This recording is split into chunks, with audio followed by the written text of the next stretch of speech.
Hi guys, Flexible Taxonomy is another section for the Flexible Page Builder. It allows you to quickly display post categories on your website. Basically, this section can be converted into any taxonomy you're using.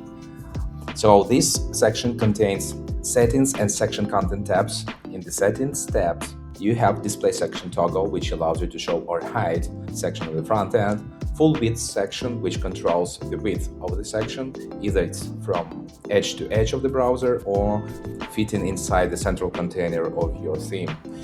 Background color, background image, and video are inputs for unique styling of your background. Section ID and section class are used to target unique styling or event tracking.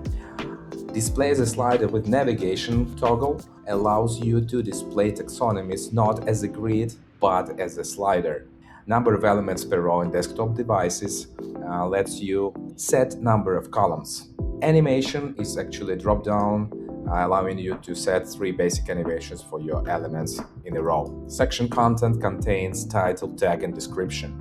And the buttons repeater. The buttons repeater is placed below the post categories section, allowing you to redirect users to a specific page or wherever.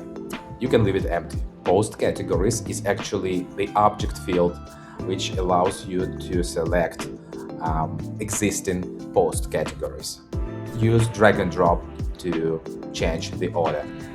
After you're done, please update the page and save the settings to display your section on the front end.